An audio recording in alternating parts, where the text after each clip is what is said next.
नमस्कार मैत्रिणींनो, आज आपण पोह्यापासून धपाटं करणार आहे। हे बघा, ह्याच्यासाठी सामग्री काय काय घेतली आहे। हिरव्या मिरच्याची पेस्ट आहे, एक कांदा आहे, लसणाची पेस्ट आहे आणि एक लाल टमाटर, कोथिंबीर आणि हे मी 4-5 मिनिट असं पोहे पाण्यामध्ये भिजवून ठेवलेले होते आणि थोडं बेसन पीठ आणि थोडं गव्हाचं पीठ। गव्हाच्या पिठामुळे ह्याला चांगली बाइंडिंग येईल। आता बघा, हे सगळं आपल्याला मिक्स करून घ्यायचं आहे, तिंबून घ्यायचं आहे घट्टसर, ह्याच्यात पाण्याचा वापर करायचा नाही आणि नंतर मग आपल्याला धपाटं करायचं आहे।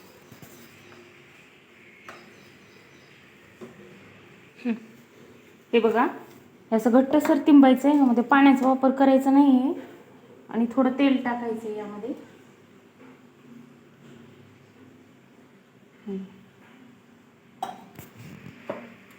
हां, हे बघा, आपण 15-20 मिनिट असंच पीठ ठेवलं होतं।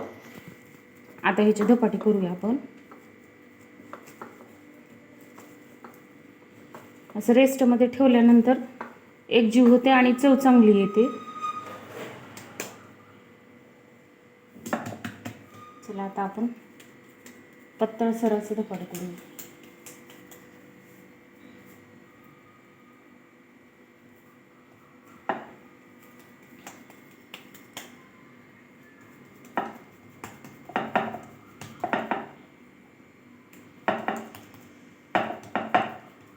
खूप पातळ नाही करायचं आणि खूप जाड पण नाही ठेवायचं, थोडं भाकरीसारखं आपल्याला हे थोडं जाडसर ठेवायचं आहे, कारण पोहे असल्यामुळे हे खुसखुशीत लागणार आहे।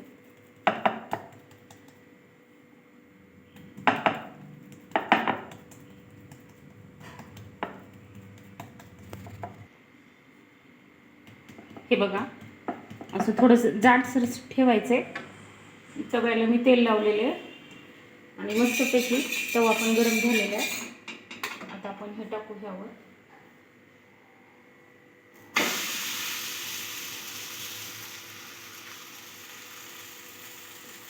आणि थोडंसं कडेनं तेल सोडू।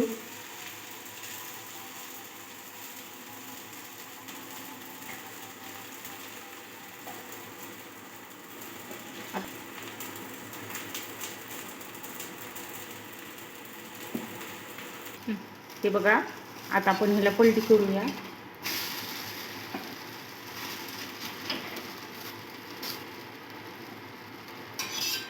आणि आता आपण इकडल्या साईडनं हे 2 मिनिट खरपूस असं भाजून घेऊया।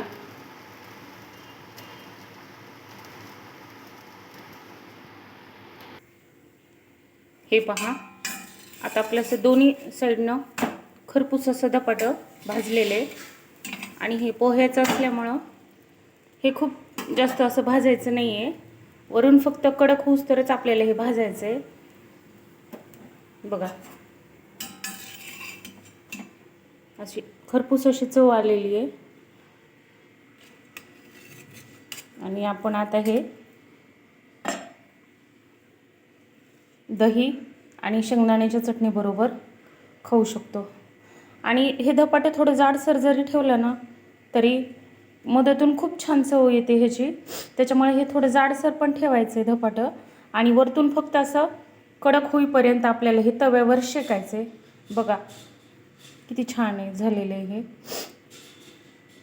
तुम्हाला जर माझ्या धपाट्याची रेसिपी आवडली असेल तर सबस्क्राईब करा चॅनलला आणि कमेंटमध्ये सांगा तुम्ही कुठून माझा व्हिडिओ पाहतात ते, आणि आवडलं असलं तर सबस्क्राईब करा।